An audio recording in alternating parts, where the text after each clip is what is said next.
hey với nia chẳng chừng lòng như gần này à Kolasib district dan mai o turin Mizoram kuma ini siang na tura del turin mi ta ma o chu nakina tan DC hiya chu chu ni pon sakanga hey kam ni khatek kan sei chu ma tan mis chungcham tham chungcham hi MCA te kan hinga lo lang dai maya chen khat ta chu enge mo chan le ni te po ha thilom thia tuần hoa xuân mis ăn thần sập han MJ cần xoay tu sáng cái hình ở lỗ cần tu anh nia tu ta trong xuân ăn trâu dê la ama rồi chú hát sẵn là anh nghe một vòng tên super thì xuân tu nãy à zone net cable network tên gần media là mà cần phổ quy hay do là mà cần phổ quy zone net cable tên thì cần lula thế mà đi lên lệ các tiếng là bạn thế căn promote thì nó làm gì anh ăn thắt khổ liền chứ còn chuan thì anh mà đi hết mà chuan thì thầy lại gần nia mà rồi chú căn sợi than MJ approve căn tu căn lâu nhịn tối nó không mình lâu giả kìa mình lâu giả thế rồi kìa thì chuan anh đi gần restriction sama thế cái ta ai zone huna thế mình cần quy lâu chuan Intel lojan kan kim thei lo be an dia ti chuan chu MJ district sang sanga coordination committee kan dia district sang sanga hoi tu te kal form chuan e tha lo han dia chuan chu ta kam chuan ma kan la chho zeu ha dia ni ya hian chan do la ka le me hian ai zo la puna te te ro tu ko ni hela ya mar si so pori khan committee kan ngai tu a selection turin bezila ne tha kan kha in cha sa ne na khung kha te tera advertisement te chamchin bua te la social media hong ten kan ham tia MJ committee kha ni cái mani à dalen na za ta bin pe a so tu te ko lo zong se la so o man ti te ko an pe a in chen khat san sa ni ge Bilkhawthlir kan MJ member kuma zayan lo mai tua Bilkhawthlir lu song song athala te ko min don thon nual an song song a chu te ko chu kan an bia ren lo zela ani he nu le pa ten ren ti ta in min khar sa ha chu kan su bia a chu ti lai chuan pakhat ron phone ron thelu thi a om boka chu me chuan boin khan helaya interview te kan han bia ani po chata tho ani lelama 5-7 tho dia sam dia wani ko piana ko ai kai em ama ro chu pakhat than tu ani si wangin kanan soi ko wa helaya ai cha se chon ro ti khakan han ti na chan ko kha ani na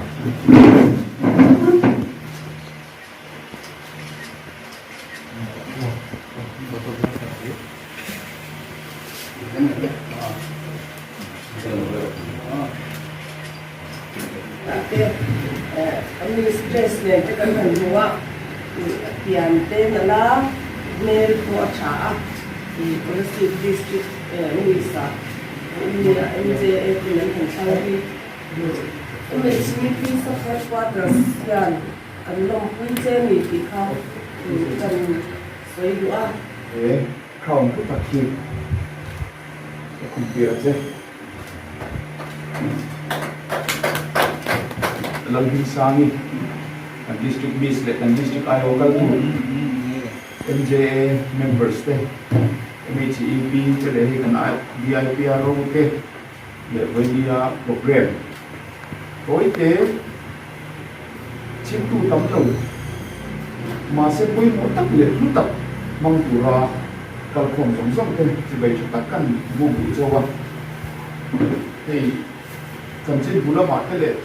Facebook le social media la ma te kalong mo to a zone cable network le MJA ni audition antran to Mizoram audition antran to kalong buwa ta chuan ka bu ve kan na MJA ni na tingi o ka titelani chi kalong che thiam lo wa Mizoram Journalist Association kha implemental ve da na kha kalong che lo ma se kha a bultan tu kha an lo ni zo te maya tam tak chuan in ai ve lo an ki bo te ni chu a press conference te ka tianga ni press conference te le a chan chit thang la ko ka chua tu ten ni na ang chi zong an kan lo hir mai theya ma se ai be be so khen ka thria ni kan tiang e un an han dura ko MJA ten nasa takin kan illa kuya ni permission dia ko zo le ke bun network ni an non deal ti te kha kan han sia a di om le ko lo ni a chan chu bul tan tu kha in klat me yang với cái ảnh nhân cả lỗ thế bây giờ thì nula Miss kan tinggal lagi Miss Lalhmingsangi kan district ayo in Akaidona tu sakna kan pana han kring ngai tu ponin district ni song yang tu sakna kan pana full support kan pe ni ya kha sak ta boi ya janin san san ni yang han sia se e ko vel sam so kan an tu chuan Mr. Universe kan ti te po ni Mr. Universe atang ten Miss World Miss Universe atang ten bulan trana an pian dal na te an mel that na te an fin na te an thuak that na te an level of confidence te khovel nan shiat khan film director producer ro pui tak tak ten an film ma cham tu den an bu ani radio let ko ma se Arnold at ko Mr. Universe atanga film malu tan mo alon ching pe ta khachu Mr. Universe atanga khovel in an hel shiat huwa film producers tele actor tam tak te khan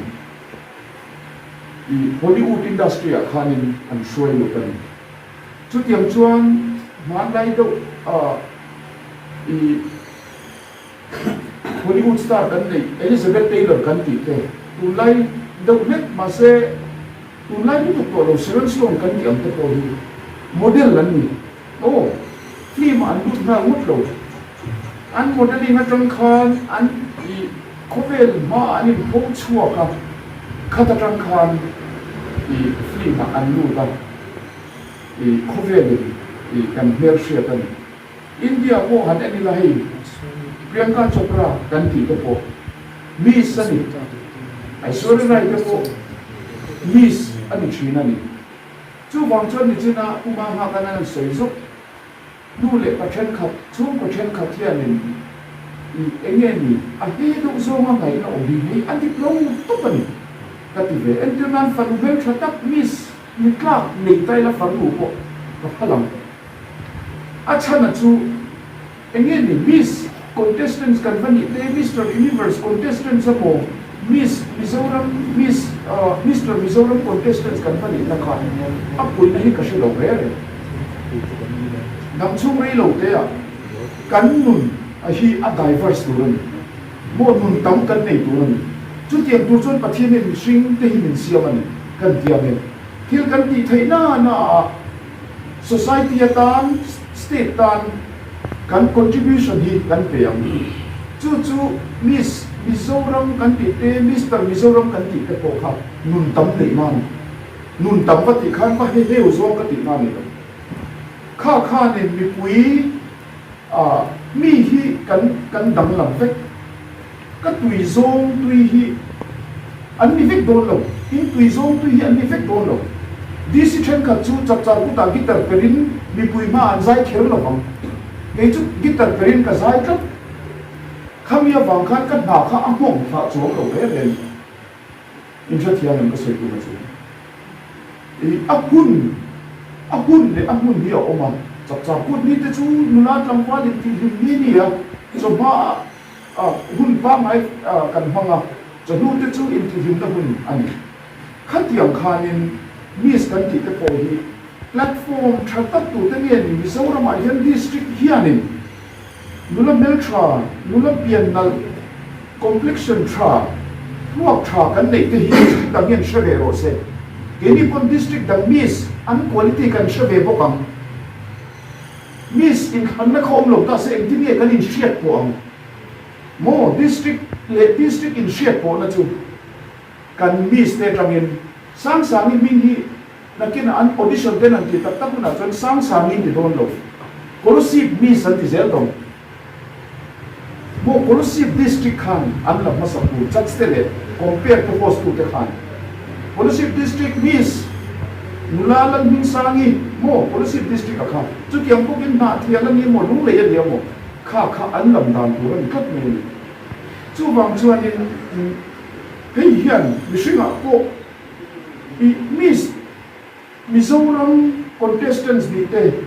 Mr. Mizoram contestants ni te hi thil olai ni nun uluk te hi ngai ani pero a remrem in chok chung the ni lo re nangi lo lo hantel ve o bi ko the lo mo man district a lo sumo in no le mo tam khan ni lo re kan uluk ko ngai ani MJA te in ve zawa ko sang shama member in le tu nge tha ang tia kha ni pui king ru lo ko mi in khamani in khan so ka tu a che the lo re kan district tan oh sang ngut kha ani thei chong lo enge a quality kha a package pum pu khai ne na ngai ni tro kha mi shinga kha kan district ai o mi chua pu ra kha a package pum pu khai ne na ngai ni a mel thap na te a complexion te a height and kim ma ya kha a chan chu district in elnani to sang sangi hian ai zo mi samo lung nei mi se ma kha ve el to rom lo kan vai in district da kan el to rom MJA sub headquarters Kolasib hian MJA sub headquarters district da som so khai el to rom in ro tham chuak thalemen ti chuan a kheli da chu nang ma ni ya chu wang chuan uluk takin pu be se la le pu ma la tu an ma oh pi ma mo oh ni a Miss Millennium pi ma mo ni te po uluk takin ani Miss Millennium ani pe chuan le katiang ka quality ka soi tu tam tak ai ka ashe zo ka mo katiang ka uluk takin tham chuak ka chu wang chuan ni tu na hian katiang ang in du engel shangin sang sangi inan khira pima monitor engel shangin anan khira kata kan MJA member pani ten engel shangin anan khira atha e kan district IO kla kan ni ti khache ache te lo chu wang chon ni chena MHP president na se tong kan sang kita po sang turan ni Kolasib district kan ro pui second to none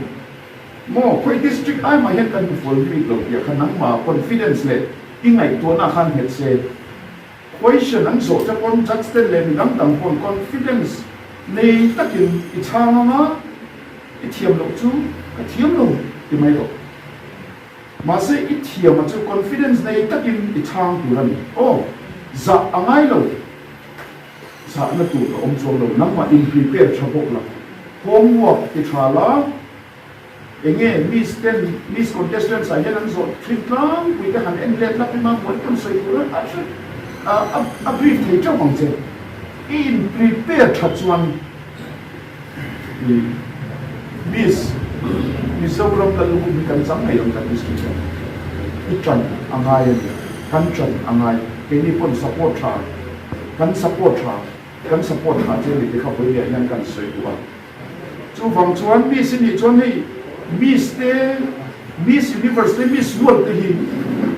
United Nations sian engge mo ambassador kan anwat zel chu bi china he kan ti kha ani lo re kan thil khil ta ni dik lo mo bilar khove level le national level an khan so kha chu ambassador peace ambassador ti ten mo children's ambassador ti ten an ruat thina ni khatiam ang khan nang ma po ikin ma riap se oh chu bai dia janin kan sai wa sai tu tam ta ko ma sai nei nei men chi po ni lo pa I kan du sap no che kan ba na nan ma in prepare thala enge an zo thin hetiam hin min zo ta se Kolasib district chung chang po tema zong shet tu in ko chung chang po shet tu oh ai zo khan chok awanga kan ko chung chang kan shet lo chuan kan pian le pu no ko chung chang te kan pian le pu no district te po kan che pu ta a tang pui in tu lai pe chu in khan lai ni ya politics te po tle ma han shet zau te po tha e mo central lampang te po nation eta at state level lam te po kha thil zo thei o mani a situation kan bo ro to make a sir khan tin thil dam te pawh an zawk thei chia nangma in prepare thala in prepare tha thot chuan in to thei nang in ayam du sakna kan tha na che in za vai chu ma ta lo me Construction Mizoram Area, John Puta, Kolasib District Iowa, Mr. Rantalo, Bilkhawthlir, John Puta Rani, Kawnveng, Turate, Ini, Joy Omna, Mudun, Maya, John, Yana Sunazar, Adia, Indiana, Tungan, Eka, Tunkan, Hindurama, Sola, Mutu, Katana, Lotu, Sina, John, the Topina, and District Tan, and Jennifer.